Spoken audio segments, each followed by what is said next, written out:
La voix de minuit, Matthieu, verset 1 à 6. Nous sommes le ministère de la voix de minuit, Matthieu, verset 1 à 6. Ici, comprenons que Dieu a son langage, qui n'a rien à voir avec le langage des êtres humains. Mais notre Dieu, le Seigneur Jésus le Christ, utilise le langage des êtres humains pour s'exprimer dans son propre langage. Et ce qui fait que la compréhension de son langage crée une confusion dans l'interprétation de la pensée de l'homme. Et quand l'homme pense que Dieu s'est exprimé en français, cela veut donc dire que Dieu a parlé français. C'est faux. Notre Dieu s'exprime en anglais. Pour ceux qui comprennent l'anglais, mais notre Dieu ne parle pas l'anglais des Anglais. Il parle son propre anglais qu'il a donné aux Anglais et que les Anglais eux-mêmes ne comprennent pas. Il parle le français que lui-même il a confié aux Français, mais que les Français eux-mêmes ne comprennent pas. Il parle en espagnol pour se faire comprendre, mais malheureusement, ceux qui comprennent ce langage ne peuvent pas comprendre Dieu avec leur propre langage. Parce que Dieu s'exprime dans lui-même sa propre parole. Que se bénisse. Donc nous sommes le ministère de la voix de minuit, Matthieu, chapitre 25, verset 1 à 6. Nous ne sommes pas une branche de Gédéon, non. Lui, on ne le connaît pas. Nous ne sommes pas une branche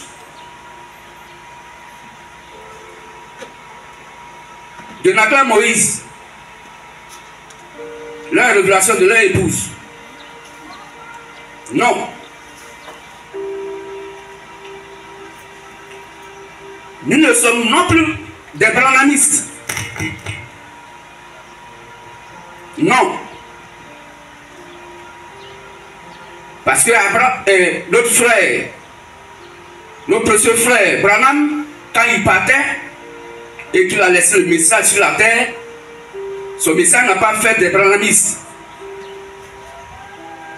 Son message a préparé 10 vierges à Christ, qui sont des chrétiens et des chrétiennes et non des branhamistes. De ce bénisse. Nous sommes l'authenticité de Matthieu, verset 1 à 6. Notre place dans la Bible est Matthieu, verset 1 à 6. C'est notre identité réelle dans la Bible. Beaucoup d'autres versets parlent de nous. Mais notre ministère, qui est le plan du salut, que Christ utilise aujourd'hui en tant que le Saint-Esprit Père, pour le salut des âmes de cette génération, ce ministère est présenté par Matthieu, verset 1 à 6. Qui dit le royaume des cieux sera semblable à 10 vierges qui, ayant pris leur lampe, et tout à l'heure, la Sainte Bible va nous expliquer ce que Dieu appelle la lampe. Si le Dieu parle de la lampe tempête, si le Dieu parle de la lampe en tant que l'ampoule qui donne la lumière, mais n'oublions pas que Dieu a son langage qui n'a rien à voir avec le langage des êtres humains. Pour comprendre Dieu, il faut le comprendre avec son propre langage. Ça veut dire quoi? Ça veut simplement dire qu'il y a des versets bibliques qui sont dans la Bible, dans la même Bible, qui sont expliqués par d'autres versets bibliques qui sont dans la même Bible. Et c'est ce que notre Dieu appelle la révélation de la parole. Qu'est-ce que veut dire ça? Donc la Bible dit, le royaume des cieux sera semblable à 10 vierges qui, ayant pris leur lampe, Psaume 105 dit que la lampe typifie la parole de Dieu. Donc ces 10 vierges-là, notre précieux frère William Marion Branham, qui est le 7e et dernier prophète messager majeur de l'Église des Nations, a communiqué l'évangile, la foi de son époque, à 10 vierges. Ça ne veut pas dire que c'est 10 vierges physiquement qui sont sauvées, non. Mais notre Dieu parle en parabole. Leur ayant confié l'évangile, par la prédication de l'évangile que Christ a fait en lui, il a préparé 10 vierges qui ont reçu l'évangile du salut de son époque, que Christ lui a confié pour la vie des âmes, pour le rachat des âmes de son temps, de son époque. Mais la Bible dit, parmi ces 10 vierges, 5 étaient sages et 5 étaient folles. Les sages, appelant leur lampe, qui est la parole du Christ, dans le cœur, elles prient de l'huile en réserve. Est-ce que notre Dieu parle de l'huile du Nord, du Côte d'Ivoire ici? Non. Notre Dieu parle de l'huile rouge? Non. Qu'est-ce qu'il appelle de l'huile? Par sa parole. Quand nous prenons 1 Samuel 16-13, la Bible dit, l'huile typifie le Saint-Esprit. D'où les 5 vieilles sages, en prenant leur lampe, prient de l'huile en réserve. Donc elles avaient le Saint-Esprit en réserve. Elles avaient le Saint-Esprit réservé dans leur cœur. Mais les folles, en prenant leur lampe, ne prit point d'huile avec elles dans les vases. Les folles, en prenant leur lampe, ne prit point d'huile avec elles dans les vases. Donc nous comprenons ici, par ces écritures, que les 5 vierges folles n'avaient pas de l'huile en réserve, n'avaient pas le Saint-Esprit en réserve. Mais la Bible dit, puisque l'époux tardait à arriver, puisque l'époux tardait à venir, quand nous prenons le livre d'Ésaïe, 54, verset 5, la Bible dit, l'Éternel Dieu est notre époux.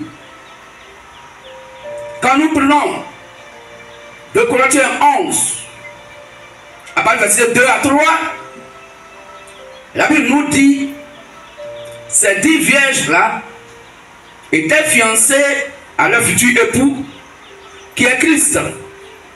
Et c'est quoi Paul leur disait? C'est moi, je vous ai fiancé à Christ, comme une vierge, sans tache ni ride. D'où l'époux, c'est Dieu, c'est l'Éternel. Et ce Dieu, la Bible nous dit, dans 1 Jean 5, 20, 21, que Jésus le Christ est le Dieu véritable, la vie éternelle. D'où l'époux est le Seigneur Jésus le Christ. Amen. Donc ces 10 vierges attendant l'époux. Et comme l'époux qui est Christ tardait à arriver, elle tout s'assoupit et s'endormit. Elle tout s'assoupit et s'endormit. Parce que ça fait longtemps qu'elles attendent l'époux. Et quand l'époux ne vient pas, elle tout s'assoupit. Il n'y a pas une vierge qui était quelque part. Elle tout s'endormit. Il n'y a pas une vierge qui était éveillée quelque part. Et les 9 autres étaient assoupies et endormies. Non. Toutes les 10 vierges s'assoupirent et s'endormirent. Pourquoi? Parce que leurs lampes sont éteintes. La lampe éteinte, la parole de Dieu est éteinte dans le cœur. La pensée humaine est entrée dans l'adoration que le précieux frère William Aaron Branham a laissé comme évangile sur la terre à ces 10 vierges. Et comme il n'était pas là, et que Dieu l'a rappelé à lui, alors les 10 vierges ont commencé à adorer Dieu sous un faux angle. Ils ont commencé à adorer après le message de Branham et en y ajoutant la tradition des hommes. Ils ont commencé à adorer après le message de Branham et en y ajoutant la pensée humaine, satanique, diabolique. Alors la Bible dit, les lampes s'éteignirent. Dieu était en eux. Dieu ne peut plus rien faire. Le Saint-Esprit est éteint dans les assemblées. C'est pourquoi c'est difficile que dans les assemblées de nos frères, la lumière du soir, ceux qui ont reçu le message de Branham, il n'y a pas assez et même de mouvement du Saint-Esprit dans les lieux de prière. Pourquoi? Parce que la parole du Christ est éteinte dans le cœur. Pourquoi? Parce qu'ils ont mélangé l'adoration que Branham a laissée avec leurs propres pensées humaines. Ils ont donné une autre orientation au message de Branham. Et le message de Branham a été divisé en plusieurs morceaux, en plusieurs tendances. Il y a eu des franquistes, des terroristes, il y a eu les istes et les istes. Pourtant, notre Dieu s'appelle la parole. Et il est la vérité et non des parties de la vérité. Il est la vérité et non des morceaux de la vérité. Ils sont mélangés avec la connaissance des humains selon Matthieu 5, 37. Car que vos paroles soient oui, oui, non et non. Ce qu'on ajoute à part de Dieu vient de Satan, vient du malin. Selon Proverbe 30, verset 6. N'ajoutez rien à ces paroles de peur que Dieu te reprenne et que tu sois trouvé menteur. Qu'est-ce que je veux dire ça? Alors, ces 10 vierges, ayant entendu l'époux qui a tardé à arriver, elles sont toutes assoupies, toutes endormies. Mais au milieu de la nuit, c'est là le problème.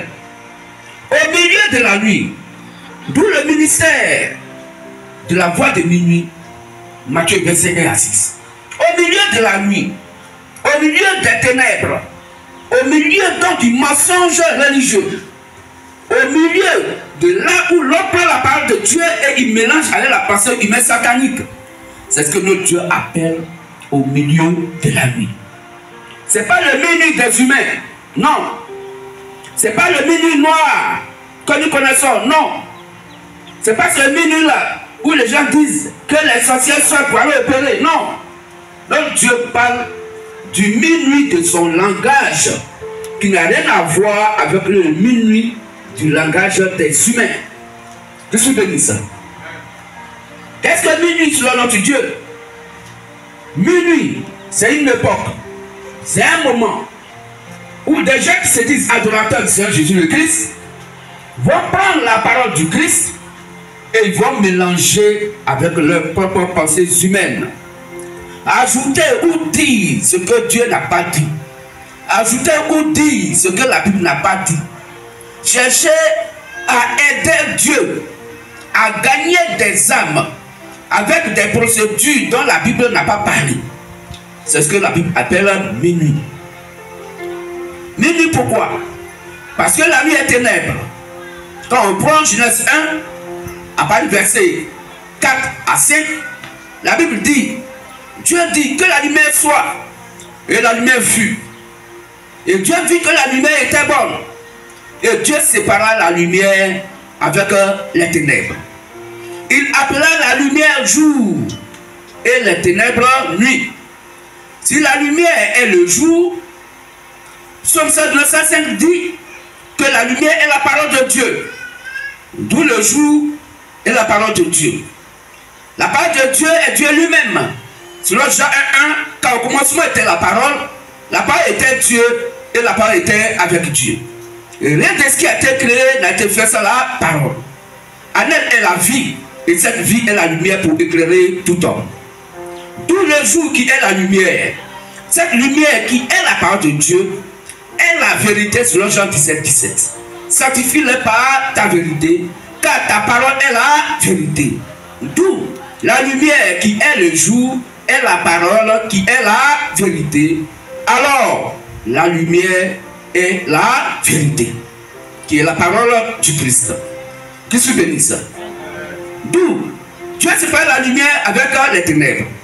Or, nous savons que la vérité est séparée au mensonge. C'est quoi notre Dieu appelle donc le mensonge les ténèbres. Et il appellera donc les ténèbres nuit. Parce que le jour est la vérité qui est opposée donc à la nuit, qui sont les ténèbres appelées le mensonge. C'est pourquoi, pour mieux comprendre Matthieu verset à 6, il faut comprendre Matthieu verset à 6 avec la pensée de Dieu, la pensée du Christ, et non avec la pensée des humains. Car pour les humains, minuit veut dire 24 heures, 0 heure de la nuit, où il fait encore nuit. Mais nous comprenons aisément que dans le monde entier, il y a 24 fuseaux horaires. Et les fuseaux horaires portent donc des heures de décalage. Or, la Bible nous dit dans Matthieu 24, 36, pour ce qui concerne le jour et l'heure, aucun ne connaît, ni le Fils de l'homme, aucun homme ne connaît, si ce n'est le Père seul.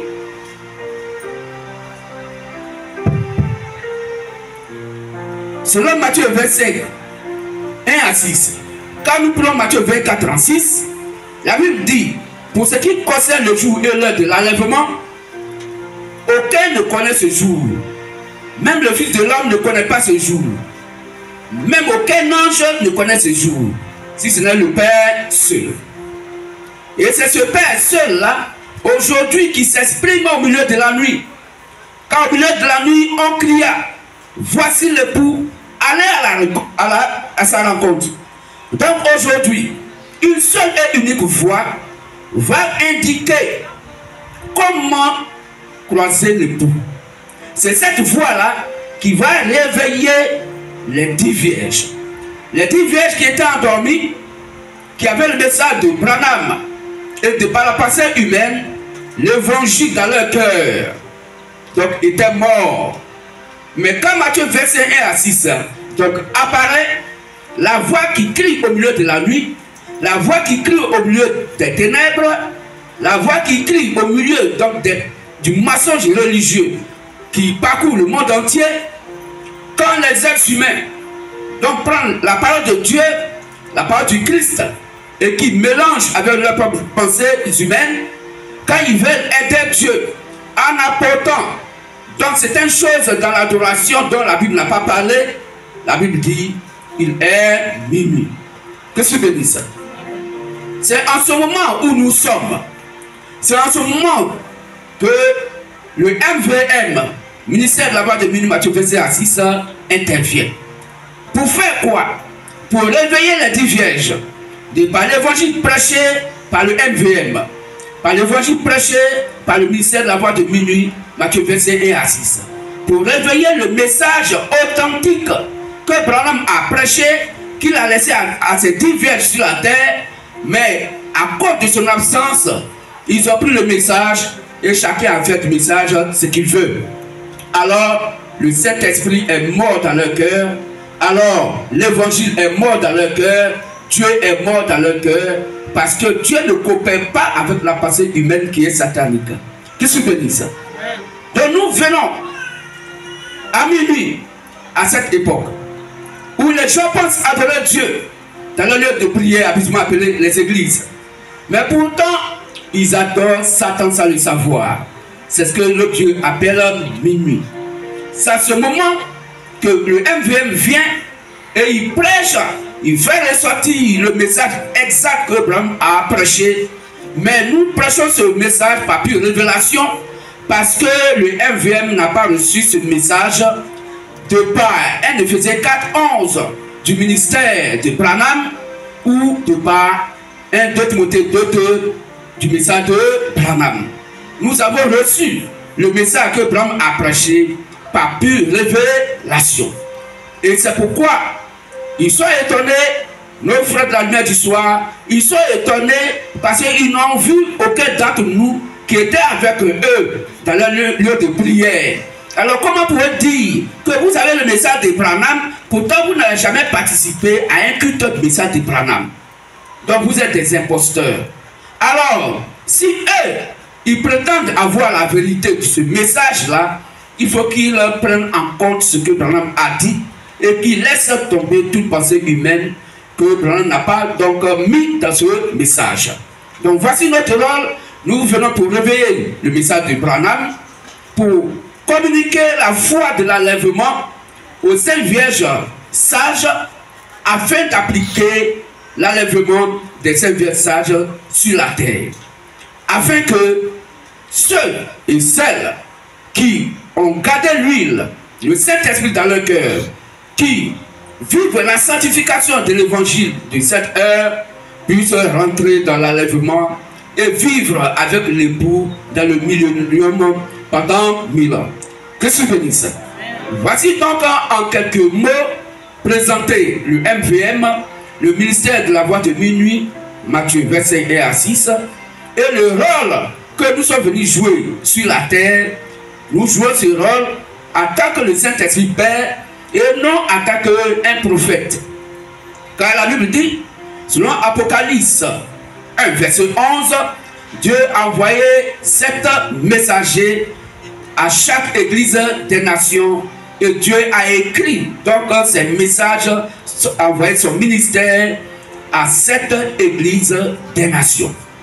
Commençons par Paul, dans la première église qui est Éphèse, jusqu'à Branham, qui est dans le 7e prophète messager pour l'église de Laodicée. Et aujourd'hui, nous sommes à l'âge de l'église de Laodicée, du message de nos frères William Marion Branham. Et ce message est déjà réveillé et continue d'être réveillé parce que beaucoup de nos frères de la lumière du soir aujourd'hui sont avec le ministère de la voix de minuit, Matthieu 25 et à 6. Est-ce qu'on peut acclamer le détail de Dieu si nous avons bien compris? Acclamons-le. Christ nous bénisse. Christ nous bénisse. On peut dire amen fortement? Est-ce qu'on peut s'acclamer fortement? Est-ce qu'on peut acclamer le Christ fortement? Merci. Merci à Christ, merci à vous. Alors, frères et sœurs, après la présentation de ce glorieux ministère de la voix de minuit, Matthieu 25, 1 à 6, voici le message du jour que notre Dieu nous donne. Le thème de la prédication du jour est comment l'huile finit-elle dans les lampes? Que se bénisse. Et tout à l'heure, dans l'exhortation, notre Dieu nous a fait comprendre que les Saintes Vierges folles qui n'avaient pas prévu de l'huile dans des vases, quand leur lampe était éteinte, Et que la voix qui a crié au milieu de la nuit, qui est la voix du Père, et a réveillé les 10 vierges, chacune a saisi sa lampe et a commencé à rallumer sa lampe. Mais celles qui avaient de l'huile en réserve ont mis l'huile dans leur lampe et leur lampe fut allumée. Mais les folles qui n'avaient pas prévu de l'huile en réserve, quand leur lampe était éteinte, elles n'avaient plus d'huile pour pouvoir allumer leur lampe. Et elles vont demander à leur soeur, donnez-nous un peu de votre huile, car nos lampes s'éteignent. Et elle dit, il n'y en a pas assez pour nous et pour vous. Allez-y plutôt en acheter chez ceux qui en vendent. Et quand ils sont partis acheter de l'huile, l'époux arriva, il ouvrit la porte, et celles qui étaient prêtes, qui avaient leur lampe allumée, dont la parole du Christ dans leur cœur allumée, vivant la sanctification de l'évangile de cette heure, ceux et celles qui étaient prêts entraient par la porte. Et l'époux ferma la porte. Quelque temps plus tard, les 5 vierges folles vinrent et elles tapaient à la porte. Pourquoi ouvre-nous? Et l'époux à l'intérieur dit, la porte est fermée. Je ne vous connais pas. Veuillez et priez, car vous ne connaissez pas, vous ne savez pas le jour et l'heure. Veillez et priez. Ça veut dire quoi? Ça veut dire, il faut toujours maintenir ta lampe, la parole du Christ, allumée dans ton cœur. Parce que personne ne sait quel jour. Ça peut être aujourd'hui, ça peut être demain. C'est le Père seul qui connaît le jour et l'heure. D'où c'est le ministère, lui seul qui connaît le jour et l'heure. À savoir, notre précieux frère Zagma Tadier Etienne. Il est le seul détenteur qui doit connaître le jour et l'heure. À part lui, dans le monde entier, il n'y a personne. Parce que Dieu se révèle à une seule personne dans le monde entier. C'est à lui qui confie les plans du salut de l'époque. Quand Dieu veut faire quelque chose dans le monde entier, ça veut qu'une seule personne y cause. C'est pourquoi quand il avait le projet de détruire Sodome et Gomorrhe, Dieu est venu pour causer avec Abraham. Et même Abraham lui a dit, mais Seigneur, même s'il y a 10 justes, s'il y a 10 personnes justes à Sodome et Gomorrhe, pourras-tu épargner tout Sodome et Gomorrhe? Il dit oui. S'il y a au moins 10 justes, je vais épargner. C'est lui qui a causé avec un Dieu. C'est à cause de lui. Les anges, Dieu sachant toutes choses, il a envoyé les anges à Sodome et Gomorrhe pour aller faire des enquêtes, pour faire sortir Lot. Qu'est-ce que veut dire ça? C'est pourquoi, frères et sœurs, notre Dieu nous parle aujourd'hui de lui. Comment ça finit dans la lampe? Il est la seule personne à nous expliquer et qui depuis nous explique les Saintes Écritures. Et que nous comprenons exactement la pensée du Christ. Pour que ceux qui sont nés de Dieu puissent écouter les paroles du Christ et prendre le chemin que notre Dieu nous donne aujourd'hui au travers du ministère de la voix de minuit, Matthieu verset 1 à 6. Car c'est Matthieu verset 1 à 6, ce ministère, qui donne le top départ de l'enlèvement. En Dieu du ministère de la voix de minuit, Matthieu verset 1 à 6, personne ne connaît le jour et l'heure. Oh, la Bible dit, Satan a des grands projets pour la terre et les habitants de la terre, pour les faire souffrir et pour détruire tout ce que Dieu a fait et qu'il a confié à l'homme pour son bien-être. Satan a envoyé Covid sur le plan de notre Dieu. Tout ce qui est mauvais sur la terre, Satan l'applique. Et il veut détruire le plan divin de notre Dieu. Mais ce que Dieu a tracé doit arriver jusqu'au bout. Que Dieu bénisse. Alors comment est-ce que l'huile finit-elle dans les lampes? Pour comprendre ce thème, il faut savoir ce que notre Dieu appelle l'huile. Et non les hommes. Pour comprendre ce thème, il faut savoir ce que notre Dieu appelle les lampes.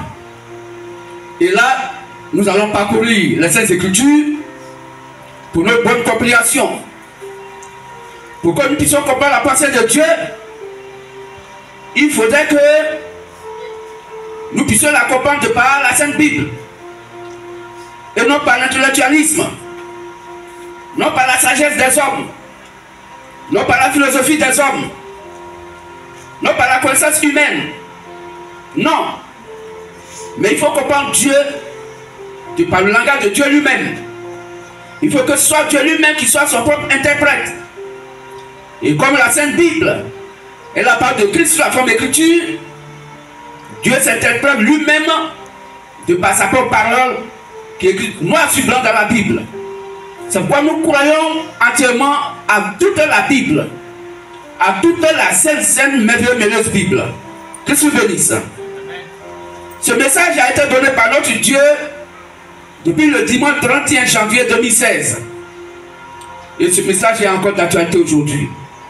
Pour chacun d'entre nous, parce que dans le troupeau de notre Dieu, il y a encore des nouveaux-nés qui arrivent. Et qui doivent aussi prendre le lait de l'évangile afin de croître et de même manger la nourriture solide, qui est l'évangile solide, à savoir les mystères cachés de ce véritable Dieu, révélés par le Saint-Esprit à cette époque, de par le mystère de la voix de minuit, Matthieu 21 à 6. Que Dieu bénisse. Bonjour à tous et à toutes. Nous allons donc prendre ce message que nous avons lu. Nous allons nous lever pour le respect de l'évangile, pour ceux qui peuvent se lever, ceux qui sont souffrants peuvent s'asseoir. Nous allons lire rapidement Matthieu 25 1 à 6. Matthieu 25, les versets 1 à 6. Il faut prendre jusqu'au verset 10. Jusqu'au verset 10. Alors le royaume des cieux sera semblable à 10 vierges qui, ayant pris leur lampe, allaient à la rencontre de l'époux. 5 d'entre elles étaient folles et 5 sages. Les folles, en prenant leur lampe, ne prirent point d'huile avec elles. Mais les sages prirent avec leur lampe de l'huile dans des vases. Comme l'époux tardait, toutes s'assoupirent et s'endormirent. Au milieu de la nuit, on cria. Voici l'époux, allez à sa rencontre. Alors, toutes ces vierges se réveillèrent et préparèrent leurs lampes. Les folles dirent aux sages, donnez-nous de votre huile, car nos lampes s'éteignent. Les sages répondirent, non, il n'y en aurait pas assez pour nous et pour vous. Allez plutôt chez ceux qui en vendent et achetez-en pour vous.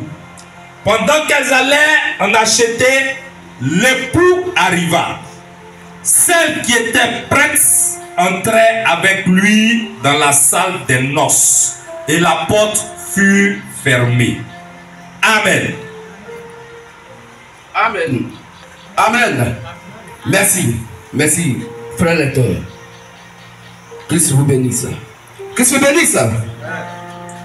Alors voici donc ce passage pour nos frères invités. Notre papa, bonjour, bonne arrivée. Christ vous bénisse. Alors, le passage concernant ce ministère, Matthieu 25 à 6, qui parle aujourd'hui du plan divin du Christ en tant que le Saint-Esprit Père à cette époque.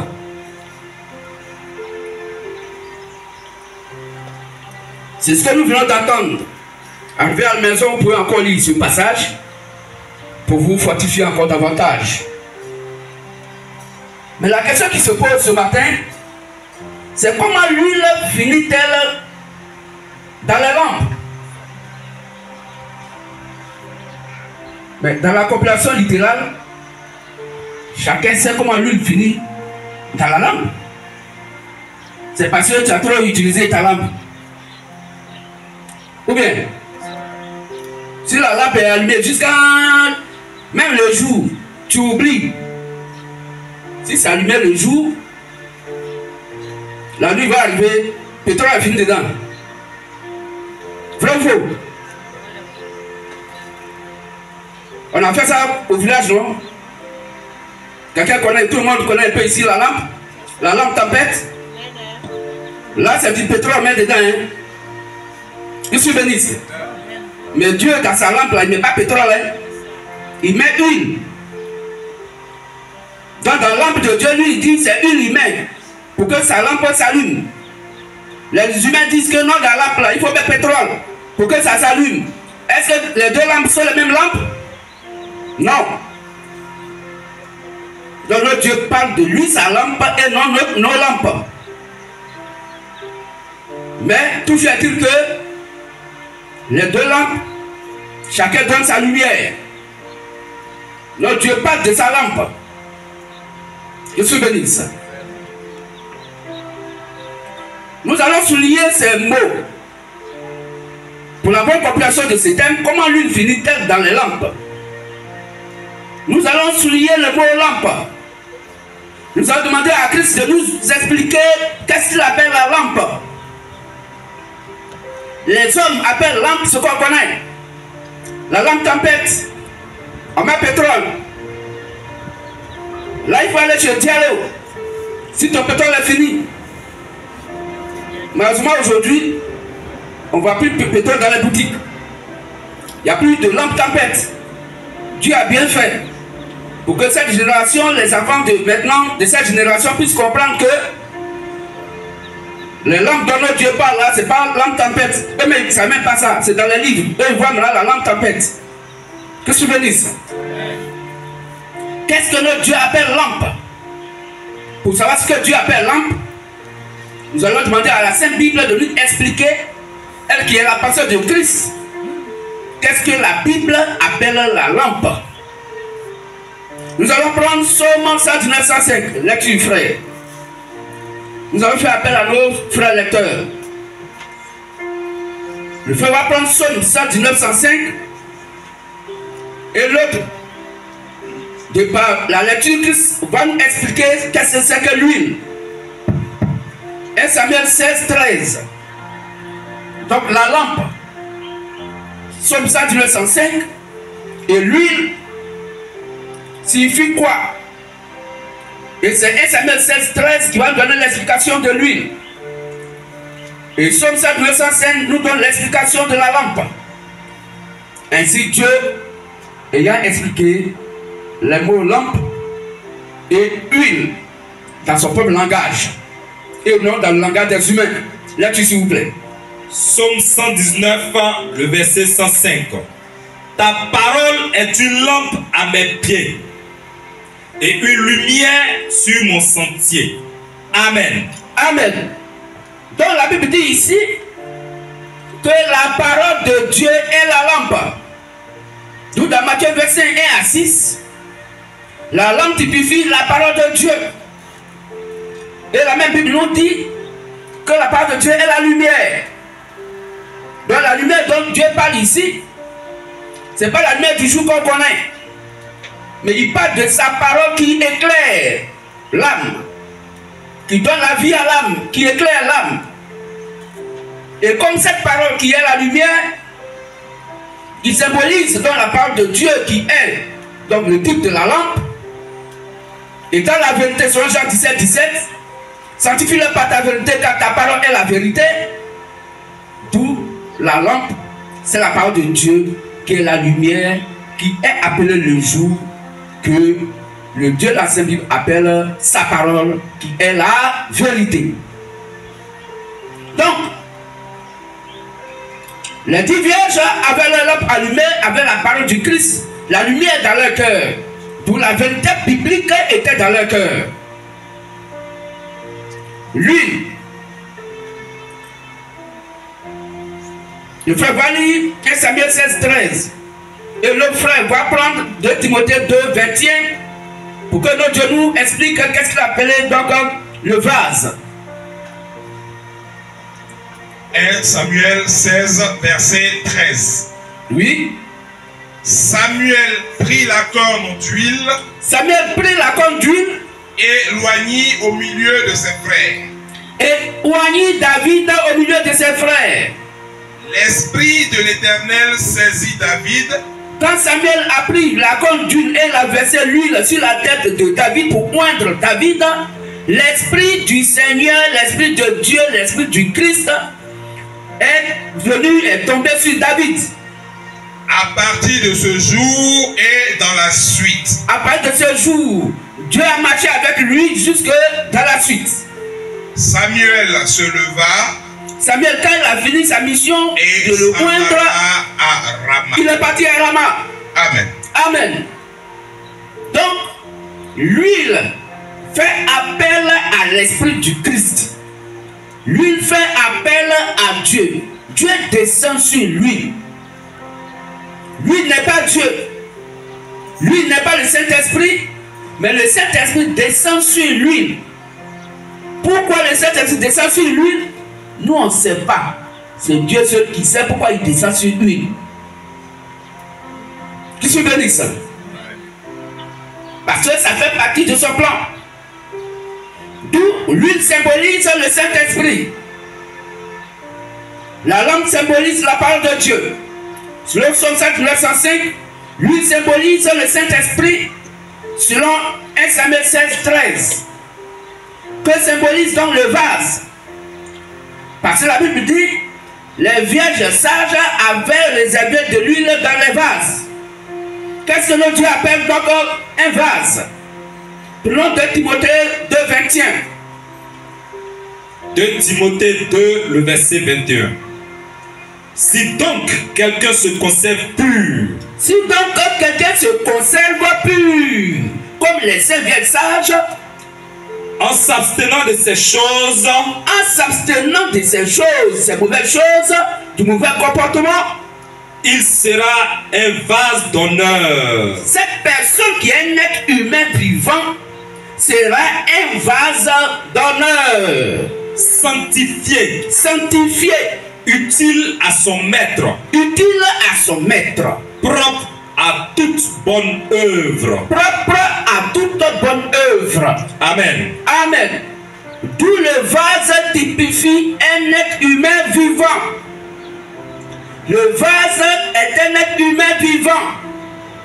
Donc ceux qui avaient de l'huile à réserve dans des vases, ça ne veut pas dire que les saints vierges et sages avaient donc des manites de vases à côté d'eux où ils ont versé de l'huile. Non. Mais le Saint-Esprit qui typifie l'huile était dans leur cœur. C'est ça, l'huile dans des vases. Ils avaient le Saint-Esprit conservé constamment dans leur cœur. La parole de Dieu donc était allumée, puisque le Saint-Esprit accompagne et dirige la parole. Lui-même étant la parole, dirige, conserve l'évangile, conduit l'évangile. C'est pourquoi Jésus pourrait dire, je vous laisserai pas orphelin, mais je vous enverrai un autre consolateur, le Saint-Esprit.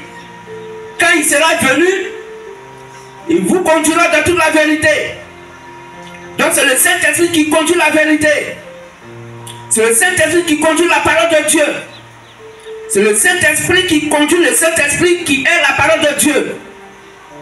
Le Saint-Esprit conduit Dieu lui-même, qui est Dieu lui-même qui se conduit par le Saint-Esprit. Est-ce que vous comprenez? Que tu bénis ça. Parce que le Saint-Esprit c'est Dieu lui-même. Jacques 24 dit Dieu est esprit. Le même Dieu qui est esprit, il est saint. Donc Dieu est saint et esprit. Tout Dieu est Saint-Esprit. Le Saint-Esprit qui est Dieu est la parole. Cette parole est la vérité. D'où le Saint-Esprit nous conduit dans la parole de Dieu qui est la vérité. Que se bénisse ça? Donc, les vases sont des corps humains vivants, selon 2 Timothée 2, 21. La Bible dit, quand le coup est arrivé, toute leur lampe s'éteignit. Qu'est-ce que ça veut dire? Est-ce que c'est une lampe physique qui était éteinte? Non. Toutes les lampes s'éteignirent. Donc tout le monde était au milieu de la nuit. Tout le monde était dans les ténèbres. La lampe qui est la part de Dieu est éteinte. S'éteindre veut dire quoi? Qu'il n'y a plus de lumière venant des lampes. Donc, plus de la parole de notre Dieu dans les cœurs. La parole de notre Dieu n'était plus dans le cœur. Le message de Branham a fui de leur cœur. Quoique il faut les bouquins avec, mais le Saint-Esprit ne les accompagne plus. Parce que Dieu est mort dans leur cœur. Le message est mort dans leur cœur. Pourquoi? Parce que la lampe qui est la lumière, qui est la parole de Dieu, donc s'éteignait. Que se bénisse. On va lire ça dans 2 Corinthiens 4, verset 6. Lecteur, et le frère va prendre Romains 8, 10 à 11. Comment la parole de Dieu s'éteint dans le cœur des gens? Comment l'huile finit-elle donc dans les lampes? La lampe était la parole de Dieu, l'huile typifie le Saint-Esprit. Et l'huile n'était plus dans des vases. Le vase qui est le corps humain vivant, la parole de Dieu n'était plus dans les cœurs parce qu'elle était mélangée avec la personne humaine, avec la tradition des hommes. 2 Corinthiens 4, 6 et le volume Romains 8, 10 à 11, rapidement. 2 Corinthiens 4, le verset 6. Car Dieu qui a dit, la lumière brillera du sein des ténèbres, a fait briller la lumière dans nos cœurs pour faire resplendir la connaissance de la gloire de Dieu sur la face de Christ. Amen. Amen. Reprends s'il te plaît, rapidement. 2 Corinthiens 4, 6. 2 Corinthiens 4, le verset 6. Car Dieu qui a dit, la lumière brillera du sein des ténèbres, oui, a fait briller la lumière dans nos cœurs, voilà, pour faire resplendir, oui, la connaissance de la gloire de Dieu, oui, sur la face de Christ. Amen. Amen. Dieu dit que la lumière va briller dans les ténèbres. Il dit, c'est pas la nuit, c'est pas les ténèbres physiques, mais c'est nos cœurs qui sont engloutis par les ténèbres. L'évangile va arriver dans notre cœur pour éclairer notre cœur, éclairer notre âme et notre esprit. Que tu bénisses. Donc ici, les ténèbres, ce n'est pas les ténèbres qu'on connaît. Mais les ténèbres, c'est quoi? C'est toute pensée que nous avons dans le lieu d'adoration qui n'a rien à voir avec la Sainte Bible. C'est toute pensée ou toutes sortes d'adorations qu'on nous fait faire dans le lieu de prière par ajout des traditions des hommes, par ajout de la pensée humaine, par l'adoration par la philosophie des hommes, et on s'écarte de ce que la Bible a dit. Qu'est-ce que tu bénis ça? Romains 8, 10 à 11. Romains chapitre 8, verset 10 à 11. Et, pardon, le frère va prendre, tu gardes ça. Job 22. Je prends Job 22. À part verset 12. 12 à 17. Donc les lampes s'éteignent, veut dire qu'il n'y a plus de lumière venant dans des lampes. Donc il n'y a plus de lumière qui vient de la parole. Pour dire cette parole, elle est éteinte dans le cœur. Job 22, tu peux me la lire, Romain? Romains 8, verset 10 à 11. Et si Christ est en vous, Le corps, il est vrai. Le corps, il est vrai. Est mort à cause du péché. Est mort à cause du péché, parce qu'ils sont tous des pécheurs. Mais l'esprit est vie. L'esprit est vie. À cause de la justice. À cause de la parole qui est donc dans notre cœur. L'esprit, notre esprit vit. Quoique nous sommes des pécheurs, si la parole du Christ est dans notre cœur, alors la parole du Christ vivifie nos âmes. Donc Dieu voudrait que sa parole, son esprit soit en nous. Cette parole qui est la lumière doit éclairer nos âmes, doit éclairer notre cœur. Que je bénisse. Mais qu'est-ce qui s'est passé? La parole de Dieu était dans leur cœur. D'où l'évangile qu'ils avaient, l'adoration qu'ils avaient, était une adoration ténébreuse. C'était des ténèbres qui étaient dans leur cœur. C'est pourquoi ils se sont appelés des branhamistes. Parce que le Saint-Esprit les a fuis. Et quand le rôle du Saint-Esprit s'est déconduit dans toute la vérité, ils n'ont pris la vérité du message de Branham. Pour comprendre que Branham n'a pas fait de branhamistes, mais Branham, Dieu a fait de par lui des chrétiens et chrétiennes. Il aurait pu dire, nous sommes des chrétiens de la lumière du soir. Parce que l'évangile de leur époque porte le nom du ministère. Et c'est ce qui est normal. C'est quoi nous appelons le MVM, ministère de la voix de minuit, Matthieu 21 à 6. Mais eux, ils disent, ils s'appellent branhamistes. C'est comme si ici, on pourrait peut-être dire, et c'est ce qui est impossible, nous sommes aquaïstes. Quelqu'un qui se réclame d'être aquaïste, il va à l'enfer. Mais celui qui se réclame du MVM va au paradis. C'est ça qui est la vérité. C'est pourquoi, frères et sœurs, Dieu voudrait que sa parole qui est la lumière puisse éclairer nos âmes dans nos cœurs. Parce que, quoique de par le péché, sur Romains 3, 23, nous tous nous avons péché. Donc nos cœurs sont dans les ténèbres. Les adorations qu'on a eues de part et d'autre dans les dominations religieuses ont manifesté à nous le minuit. Mais quand il a plu à Dieu de se révéler à nous de par le ministère de la voix de minuit, Matthieu 21 à 6, la parole du Christ descend dans les vases. Il met assez donc d'huile dans les vases pour que nos lampes soient allumées.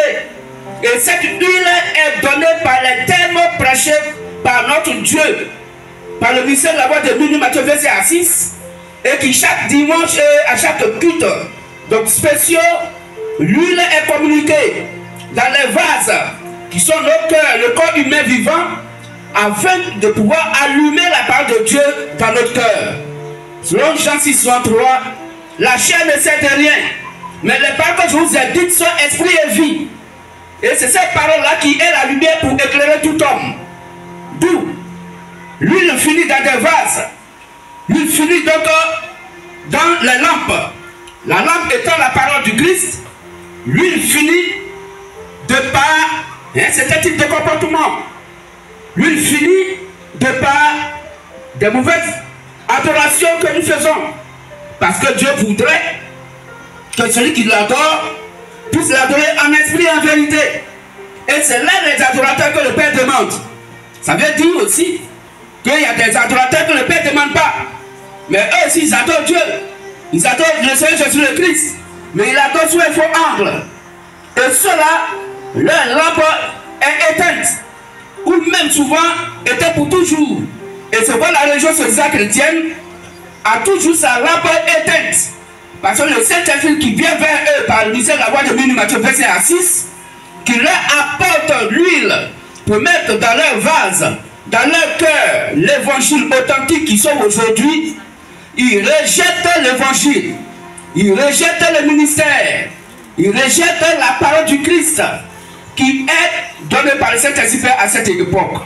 Vous voyez comment ils sont dans les ténèbres. Mais à nous, il a plu à Christ de nous éclairer.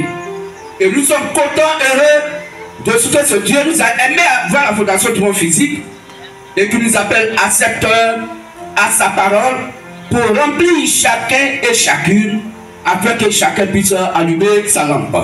Est-ce qu'on peut acclamer le véritable Dieu, c'est Jésus-Christ? Continue la lecture, mon frère.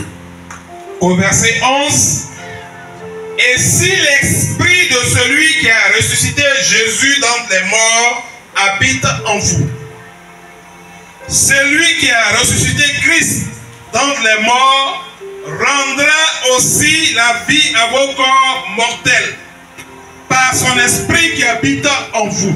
Amen. Amen. Donc voici le rôle que lui joue dans notre cœur. Voici le rôle que lui joue dans les vases qui sont nos corps humains vivants. Voici le rôle que lui joue. Donc dans notre cœur, lui typifie le Saint-Esprit. C'est pour que Dieu puisse transformer nos corps mortels. Pour que le vieil homme puisse tomber et mourir pour toujours.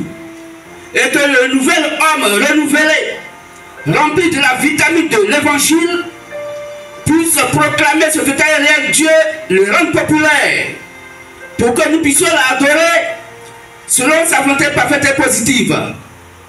Et que toutes les bénédictions qui découlent de tous ces thèmes qu'il nous donne, que chacun d'entre nous puisse profiter de cela sur la terre et aussi dans le millénium. Car il pourrait dire, cherchez pour le moment le royaume des cieux et sa justice, et tout ce que vous voudrez, vous serez donné par-dessus. Si vous demeurez en moi et que mes parents demeurent en vous, demandez tout ce que vous voudrez, et cela vous sera accordé. Frères et sœurs, maintenant l'enveloppe allumée. Si tu vois que ton cœur, il n'y a pas de l'huile dans ton vase, il n'y a pas de l'huile dans ton cœur, il n'y a pas le Saint-Esprit dans ton cœur, il n'y a pas la parole du Christ dans ton cœur, mon frère, ma soeur, allons-y au marigot de la parole. Épuise-en comme tu peux, comme tu veux, et conserve toujours le Saint-Esprit dans ton cœur. Conserve toujours la parole du Christ dans ton cœur, car tu ne sais ni le jour ni l'heure. Au moment là où le marigot n'a pas encore tari, il faut puiser ton eau, tu vas garder ça à côté de toi. Au moment là où l'évangile est encore prêché, il faut écouter et garder la parole du Christ constamment dans ton cœur et l'appliquer. Car la foi sans les œuvres, elle est morte. Oui, l'évangile, sans sa manifestation, ses œuvres, l'évangile est mort. Il faut appliquer la parole du Christ pour que ton âme soit toujours éclairée, soit toujours vivante, soit toujours prête pour l'enlèvement. Christ vous bénisse. Alors nous allons lire aussi Job 22, 14. Job 22, à partir du verset 14. Bon, prenons jusqu'au verset 12 à 17. Et l'autre frère, il va venir, il va lire pour nous Matthieu 15, 7 à 9. Vas-y frère. Donc Dieu voudrait que sa parole soit en nous. C'est ça l'huile dans les vases.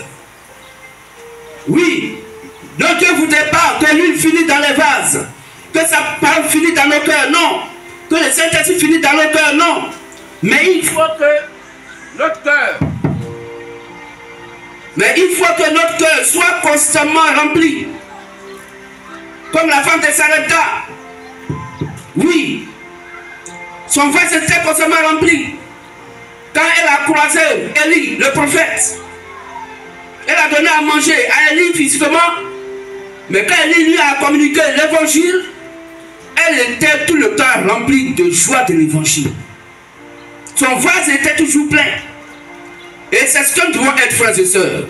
Soyons constamment allumés de la parole.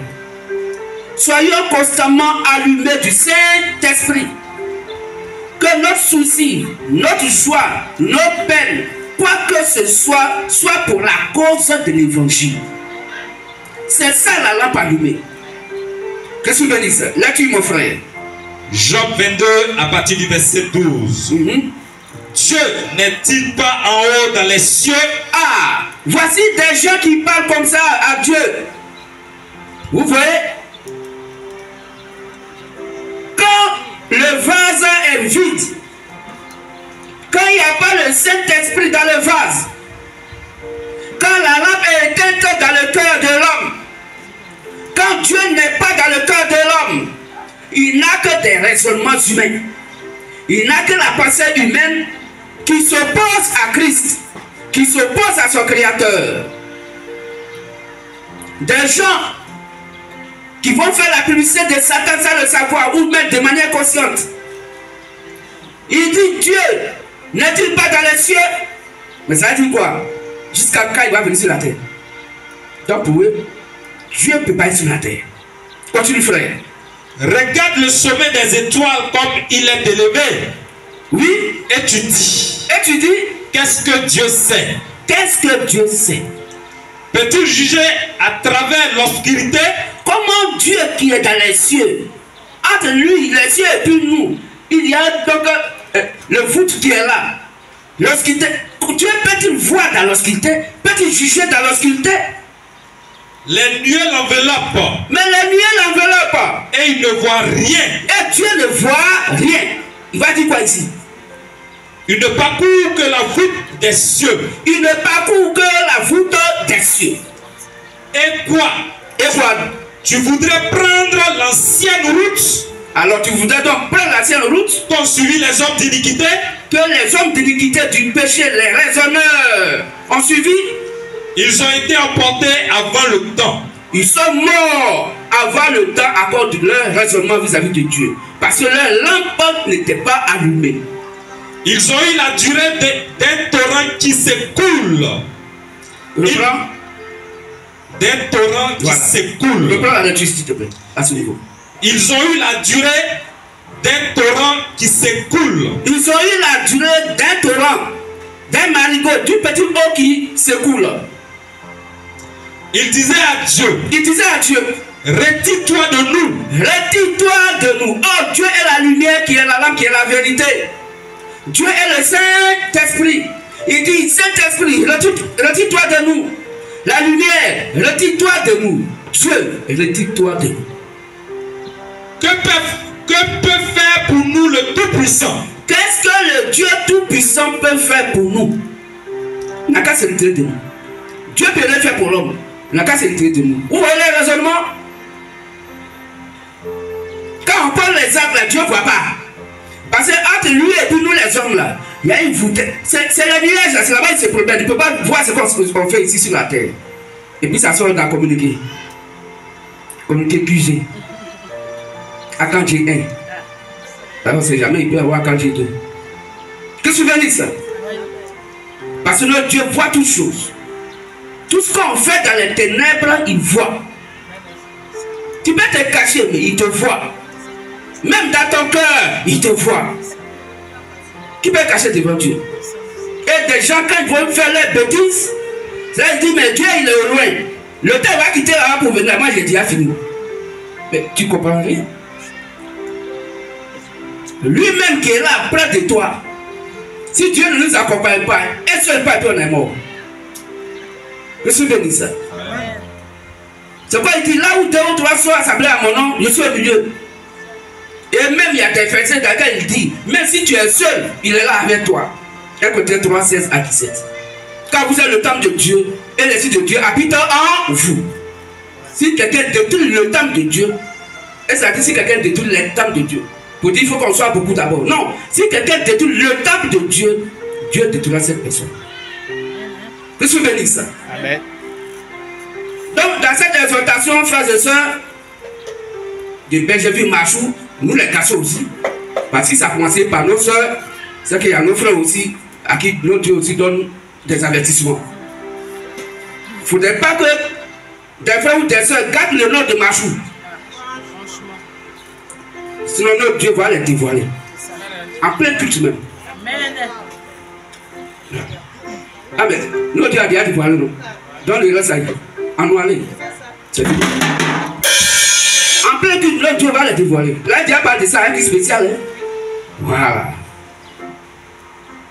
Tu viens ici, tu ne restes pas tranquille avec le Dieu de la Sainte Bible. Mon frère, ma soeur, il ne faut pas distraire les gens. Que tu bénis ça. Nos prières, c'est que chacune, si notre Dieu veut, on puisse rentrer dans l'enlèvement ensemble.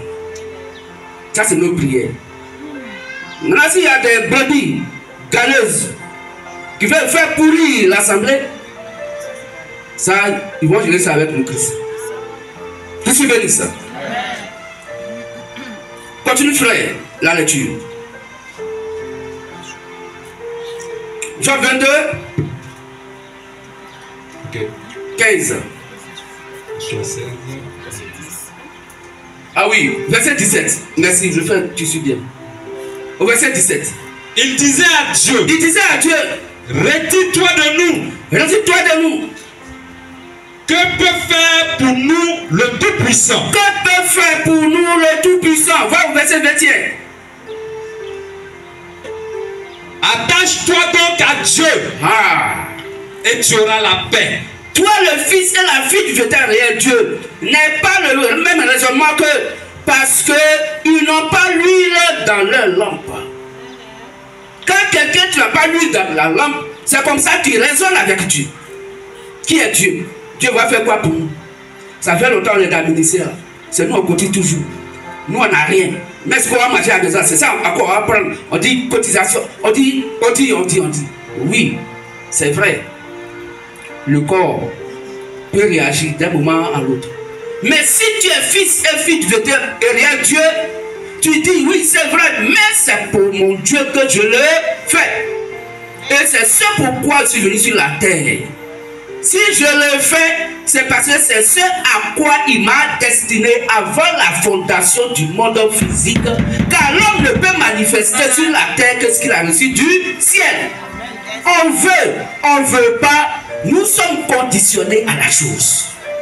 Parce que tu es né de Dieu. Et celui qui est né de Dieu, écoute les paroles de Dieu et les met en pratique. Est-ce qu'on peut s'acclamer nous-mêmes, les fils et les filles de Dieu? Soyez heureux pour notre Dieu. Et agissons dans le bon sens pour lui. Maintenant, Dieu nous montre comment des gens qui n'ont pas lu dans la lampe raisonnent. Dieu là, il est dans le ciel. Il parcourt les nuages. Même il ne voit pas ce qui se fait dans les ténèbres ici. Non, mon frère et ma soeur, détrompe-toi. Il voit une fourmi noire dans le noir. Dans un puits noir.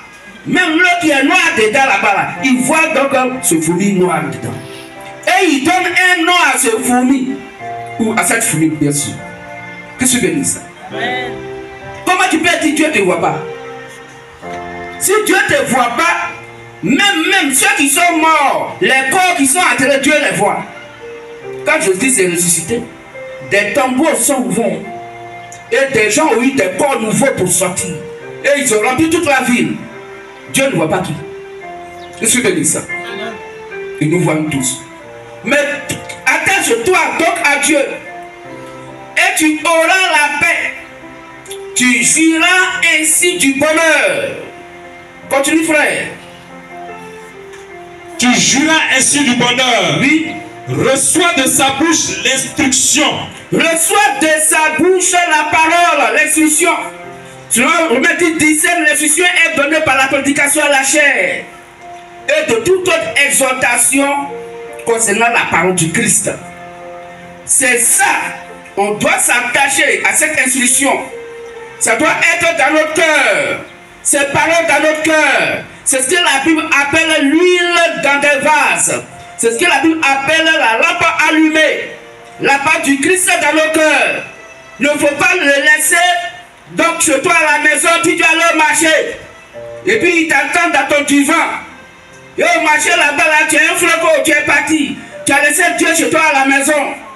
Là-bas, tu as fait ce que tu as fait. Non, Dieu ne voit pas ça. Quand je vais venir à la maison là, s'il ne m'a pas demandé de nouvelles, je ne lui dirai rien. Dieu, partout où le chrétien passe, Dieu en toi passe. Même tu es dans le petit coin en train de te mettre à l'aise, lui-même là, il n'attend pas ses narines. Hein? Ce que tu fais là, son odeur même là, il prend aussi parce qu'il faut qu'il soit avec toi. Parce qu'il est conscient que s'il n'est pas avec toi, Satan va te détruire la nuit seconde. Donc quel que soit le lieu où tu es, c'est quoi il dit?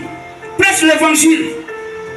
De manière favorable ou pas, d'une occasion favorable ou pas, prêche l'évangile. Censure, avec douceur, en instruisant.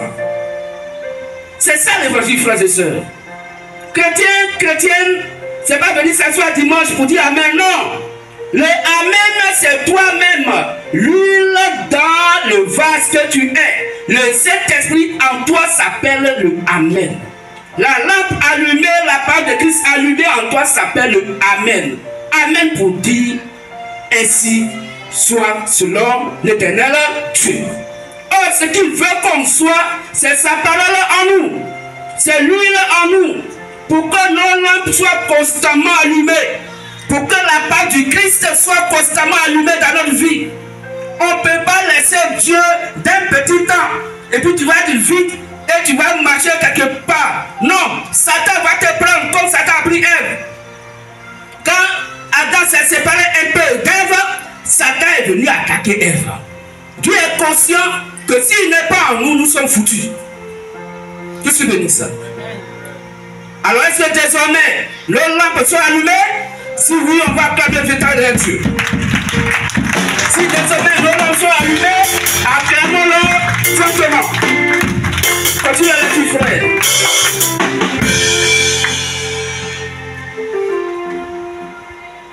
Reçois de sa bouche l'instruction, Oui, et mets dans ton cœur ses paroles. mets l'huile dans ton cœur. Allume ta lampe. Tu seras rétabli si tu reviens au Tout-Puissant. Tu seras rétabli si tu reviens au Tout-Puissant. Si tu éloignes l'iniquité de ta tente, Si tu éloignes l'iniquité, le péché, le désordre de ta tente, ta maison. Hébreux 3:6 dit la maison, c'est le corps humain vivant. Si tu t'attaches à l'évangile, le Tout-Puissant aura pour toi un temps de restauration. Il va te rétablir. Si tu reviens au Tout-Puissant et si tu t'éloignes de l'iniquité, c'est l'iniquité de ta tente. Que tu bénis ça. Amen. Au verset 25, frère. et le Tout-Puissant sera ton or. Et le Tout-Puissant sera ton or. Ton Faut pas chercher l'or physique inutilement. Faut pas chercher l'argent physique inutilement. Ton argent, ton or doit être le Seigneur Jésus le Christ. Ainsi, si tu le prends comme ton or, comme celui qui sait l'or que le voleur ne peut pas voler, quand il va te donner ce or-là physiquement, alors tu vas te réjouir en mangeant. On va voler ton voisin, on va prendre sa télévision pour toi, toi tu as de l'or ici. Ils ont senti l'odeur de l'or de ta maison, mais ils vont voler la télévision chez ton voisin. Pourquoi? Parce que la main du Christ est sur ton or, car celui qui t'a donné lui son propre or. Que tu bénis ça. Donc ton or c'est Christ, ton argent c'est Christ. Toi-même là, tu es pour Christ. Alors si tu t'aimes plus que Dieu, mais tu ne veux pas dire de lui. Quand c'est tes projets qui sont plus importants que pour Dieu, mais ta lampe est éteinte. C'est vrai. Non, Dieu dit, on doit manger, on doit travailler. Ça, c'est ce qui est sûr. Mais dans ton cœur, tu sais à quel moment tu as un bout de temps pour lui. Fais-le. Bah, Dieu sait que tu n'as pas le temps. Mais si tu as un bout de temps, de manière consciente, ce que tu peux faire pour ton Dieu, tu le fais. Il faut exercer ton talent pour voir si elle est constamment allumée. Et pour un petit acte de verset possible que tu fais, la lampe est allumée. Ce n'est pas pour des grands actes qu'il faut poser. Parce que c'est une petite étincelle qui brase toute une forêt. Vrai ou faux? C'est pourquoi, toutefois, quand nous avons l'occasion pour servir notre Dieu, ne cherchons pas à raisonner. Ne cherchons pas à raisonner. Que notre Dieu nous donne la capacité d'y arriver. Qu'est-ce que tu veux dire ça? Et le Tout-Puissant sera ton or, ton argent, ta richesse. Alors tu feras du Tout-Puissant tes délices. Tu élèveras vers Dieu ta face. Tu le prieras et il t'exaucera. Et tu accompliras tes vœux. À tes résolutions répondra le succès. Sous tes sentiers brillera la lumière. vienne l'humiliation, tu prieras pour ton relèvement. Doucement. Prends un peu de souffle. Ok, allons-y. À tes résolutions, répondra le succès. Sur tes sentiers, brillera la lumière. C'est pas Psaume 105. Continue. Vienne l'humiliation. Tu prieras pour ton relèvement. Quand tu as prié pour ton relèvement, Dieu va exaucer cela. Dieu secoue celui dont le regard est abattu. Il résiste aux orgueilleux. Mais celui dont le regard est abattu, Dieu te secoue. Donc notre Dieu qui est tout puissant, il nous secoue. Et nos prières ce matin, qu'il puisse mettre assez d'huile dans nos vases, afin que la parole du Christ, qui typifie la lampe, nos lampes soient constamment allumées. Qu'est-ce que vous dites ça? Donc comment lui il a fini dans la lampe? Prends Matthieu 15, 7 à 9. Matthieu 15, 7 à 9. Hypocrite, Ésaïe a bien prophétisé sur vous quand il a dit: ce peuple m'honore des lèvres, mais son cœur est éloigné de moi. Donc voici comment lui finit dans la lampe. Des gens qui adorent Dieu au bout des lèvres, mais le cœur de ce peuple est éloigné de Dieu. Continue. C'est en vain qu'ils m'honorent, qu'ils adorent Dieu en enseignant des préceptes qui sont des commandements d'hommes, et non la parole du Christ. Ayant appelé à lui la foule, il lui dit: écoutez et comprenez, ce n'est pas ce qui entre dans la bouche qui souille l'homme. C'est pas ce qui entre dans la bouche, donc dans l'estomac, qui souille l'homme. Mais c'est ce qui sort de la bouche. C'est ce qui sort de la bouche, donc du cœur. C'est ce qui souille l'homme. C'est ce qui souille l'homme. Alors ses disciples s'approchèrent et lui dirent: sais-tu que les pharisiens ont été scandalisés des paroles qu'ils ont entendues? Il répondit: toute plante que n'a pas plantée mon Père céleste sera déracinée. Laissez-les, ce sont des aveugles qui conduisent. Merci. On dit jusqu'au verset 9. Tu as vu au 14. Qu'est-ce que vous bénissez ça? Alors, donc, allez-y pour souffler un peu. Merci au lecteur. Alors, frères et sœurs, MVM, LDS et Dieu de notre Dieu. La parole de notre Dieu et le Saint-Esprit sont toujours liés.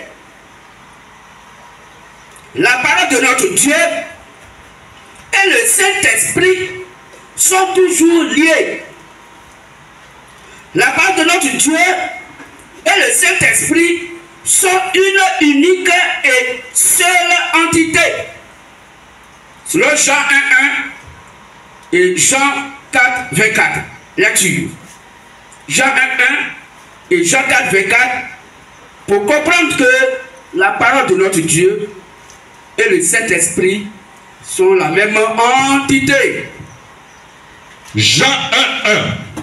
Au commencement était la parole, et la parole était avec Dieu, et la parole était Dieu. Amen. Amen. Donc Jean 1, 1 nous dit que la parole est Dieu. Jean 4, 24. Jean 4, 24. Dieu est esprit.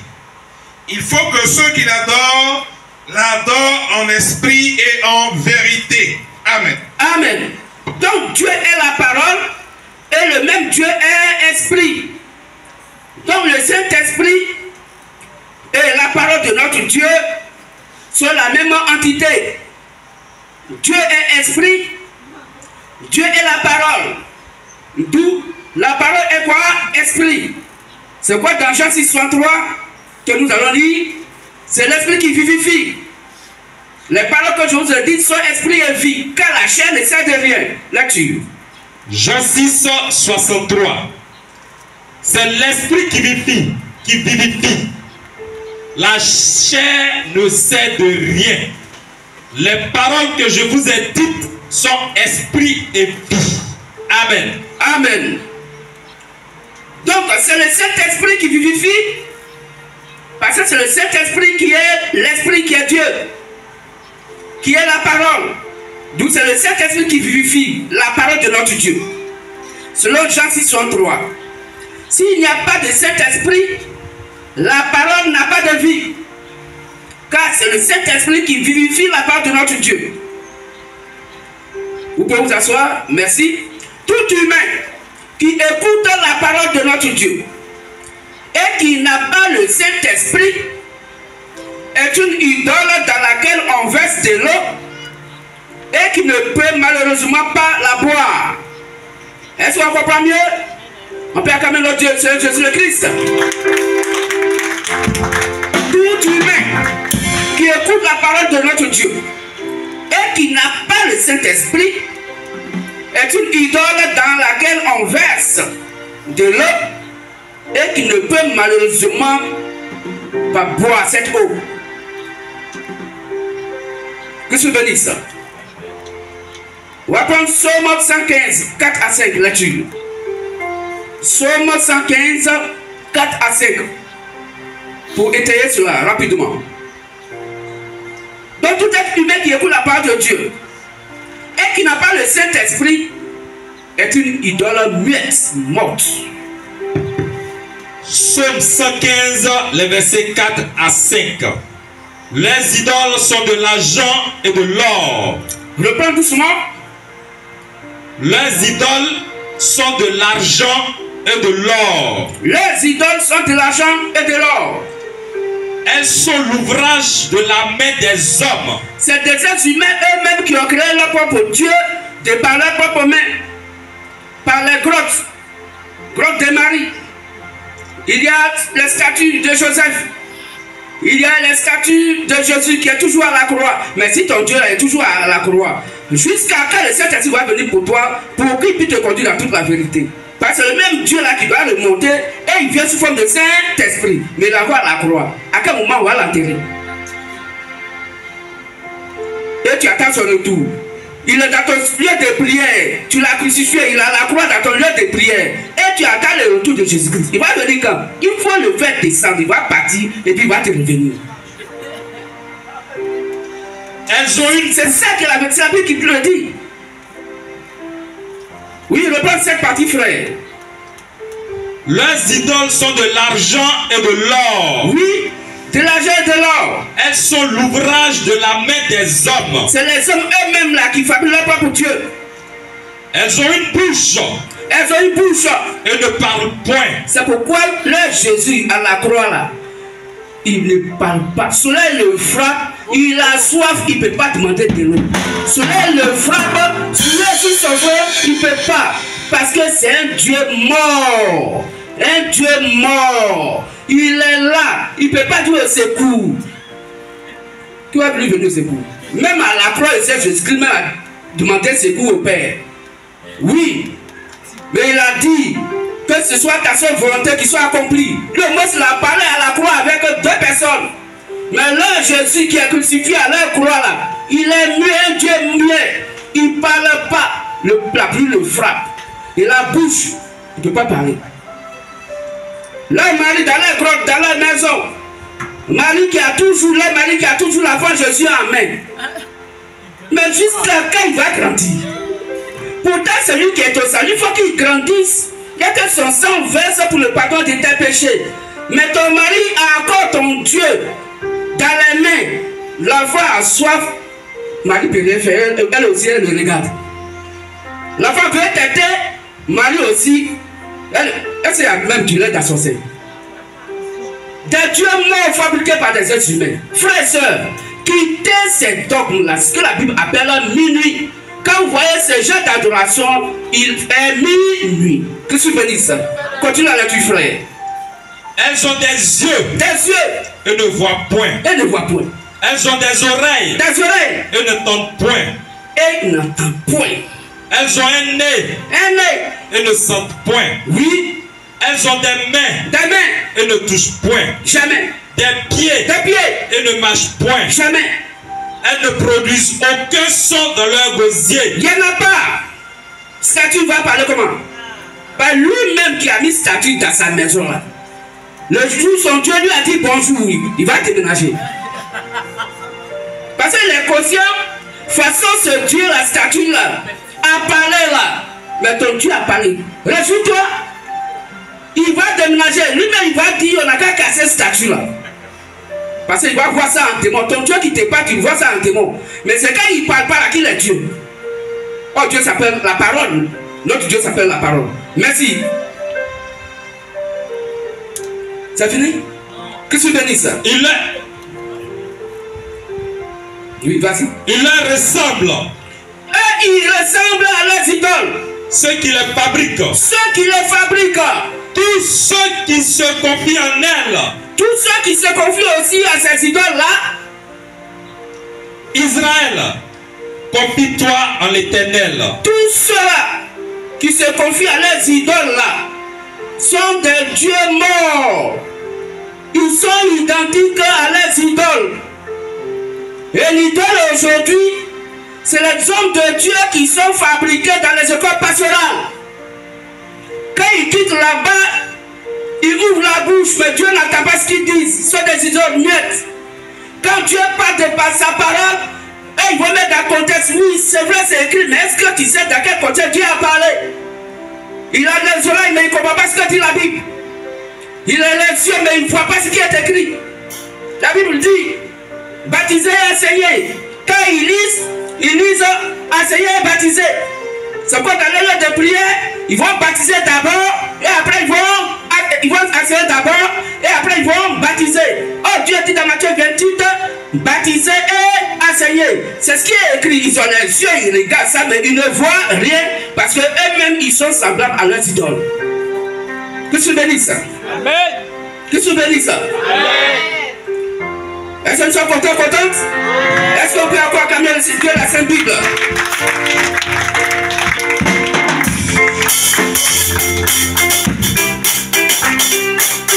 Alors, frères et sœurs,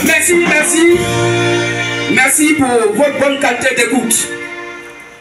Personne ne peut avoir le Saint-Esprit sans la parole de notre Dieu. J'ai le Saint-Esprit, j'ai le Saint-Esprit. Et tu fais des adorations contraires à ce que la Bible recommande. Quel Saint-Esprit qui t'a donc enseigné? De par quel Saint-Esprit tu as été dirigé? Car le modèle d'adoration donné par le Saint-Esprit a été fait dans le Actes des Apôtres et de par les prophètes du Seigneur Jésus-Christ de cette art de nation. Aucun d'entre eux n'a fait chemin de croix. Mais toi, ton Saint-Esprit dit, il faut faire chemin de croix pour rappeler la mort du Seigneur Jésus le Christ. Pourtant, vous disiez hier, quand vos pères le crucifiaient à la croix, que son sang retombe sur nous et sur nos enfants. Et qu'il applique exactement ce que nous, les idoles muettes, on a enseigné à nos enfants. Et ils vont faire chemin de croix. Mais chemin de croix que vous faites là-haut, montrez-nous un verset biblique qui en parle. Il n'y en a pas. Il n'y en a pas. La prière de récitation, le rosaire. Le rosaire. Où il faut donc dégrainer les grains de chapelet. Aucun verset biblique n'a pas. Dieu doit dire à ses disciples, soyez mes imitateurs en Christ. Tout chrétien doit être imitateur de Christ. Il doit être imitateur des apôtres et des prophètes Christ étant la pierre angulaire. Mais musulman, lui, il dégraine chapelet. Toi, catholique, tu dégraines chapelet. Et tu dis que vos dieux ne sont pas les mêmes dieux. Mais tu es un menteur. Parce qu'un seul élément vous amène au paradis, chapelet. Vous avez ça en commun, chapelet. Malheureusement, il n'y a pas de chapelet là-bas. C'est Satan qui aime les chapelets. Et c'est pourquoi ils vont se retrouver de l'autre côté, hors du mur. Parce que le chapelet ne fait pas partie de l'adoration du Christ. Ce que les apôtres n'ont pas fait, quiconque le fait, la Bible dit, il est minuit. Alors nous, on vient pour déclarer ces choses sur la vérité de Dieu, pour ramener tous les fils et les filles de notre Dieu à l'évangile vrai. Que tu veux dire ça? Donc personne ne peut avoir le Saint-Esprit sans la part de notre Dieu, selon Jean 17, 17. Pour toute personne qui a reçu le Saint-Esprit dès le sein de sa mère, ne peut avoir le Saint-Esprit en lui, travailler efficacement, sans avoir reçu auparavant la parole de notre Dieu. On va lire ça, Acte 1, verset 8. Donc quelqu'un va dire, non, moi je suis né avec tel don, d'accord. Je suis né avec tel don du Saint-Esprit, d'accord. Donc Dieu m'a envoyé. Mais si Dieu t'envoie, attends qu'il te donne, le Saint-Esprit te donne l'ordre de travailler. Attends que le Saint-Esprit puisse te conduire. Or le Saint-Esprit nous conduit de par la parole de Dieu que tu dois écouter afin que ta foi soit ferme en tant que la part de Christ que tu attends selon le verset 17. Lecture, on peut lire. Acte 1, verset 8. Acte 1, le verset 8. Mais vous recevrez une puissance, le Saint-Esprit survenant sur vous, et vous serez mes témoins à Jérusalem, dans toute la Judée, dans la Samarie et jusqu'aux extrémités de la terre. Amen. Amen. Donc celui qui a dit à ses disciples, à la condamnation des disciples, mais dis-nous, attendez d'abord que la puissance d'en haut descende sur vous. Attendez que le Saint-Esprit, qui détient la vérité absolue, puisse vous dire comment il faut faire l'adoration, la prédication. Il ne pouvait pas se lever comme ça parce que Jésus-Christ leur a dit, allez. Mais il leur a dit, attendez, que le Saint-Esprit d'abord vienne sur vous. Afin que vous soyez mes témoins en Judée, à Samarie, en Jérusalem et sur toutes les extrémités de la terre. Que tu bénisses. Alors, frères et sœurs, le Saint-Esprit conduit, dirige toute personne qui a reçu le Saint-Esprit dès le sein de sa mère vers la vraie et véritable parole de notre Dieu. Si tu dis que tu as reçu le Saint-Esprit dans le sein de ta mère, le rôle du Saint-Esprit, c'est de te conduire, te diriger, toi ayant reçu le Saint-Esprit dans le sein de ta mère, vers la vraie et la véritable parole de notre Dieu. Selon Jean 6, verset 13 et selon Jean 17, 17. Donc le rôle de celui qui a le Saint-Esprit dans le sein de sa mère ne peut pas travailler en dehors de la parole de Dieu. Que tu bénisses ça. Alors, frères et sœurs, MVM, RDS et de notre Dieu, le Saint-Esprit est donc la flamme de la parole de notre Dieu. Le Saint-Esprit est la flamme de la parole de notre Dieu. Selon Jean 6, 3, c'est l'esprit qui vivifie. Les paroles que je vous ai dit sont esprit et vie. Donc c'est le Saint-Esprit qui vivifie.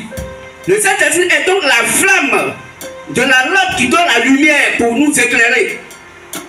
Donc le Saint-Esprit est la lampe, est donc la flamme de la parole de notre Dieu. Et le Saint-Esprit est la personne même de notre Dieu. Selon Jacques 4, 24, Dieu qui est esprit est la parole qui est Dieu lui-même. Donc le Saint-Esprit est la personne elle-même de notre Dieu. Que se bénisse.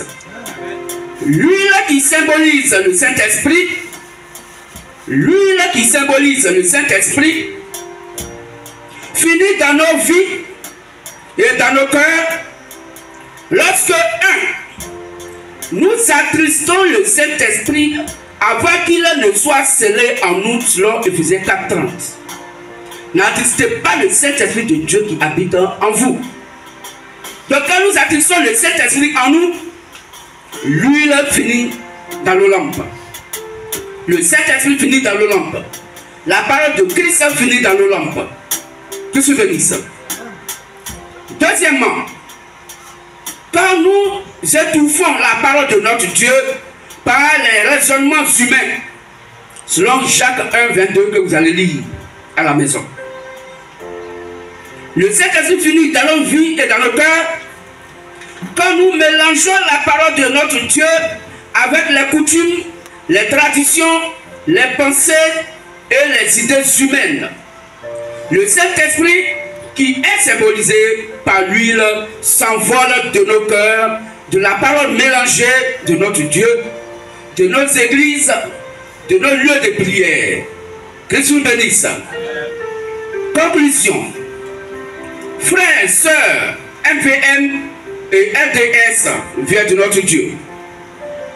L'huile qui symbolise le Saint-Esprit finit dans les lampes qui symbolise la seule et unique parole de notre Dieu.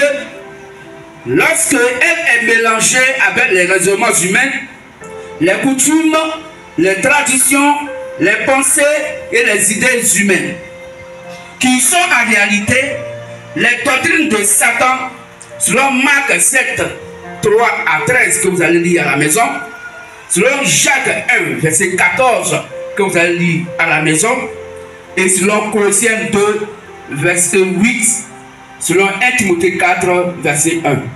Que le véritable et réel Dieu, le Seigneur Jésus le Christ, bénisse ce matin ses fils et ses filles, de par ce glorieux message qu'il vient encore de nous donner. Que le véritable et réel Dieu nous bénisse. On va se lever pour l'acclamer fortement, pour dire merci à Christ pour ce message qu'il nous a donné. Fin du message.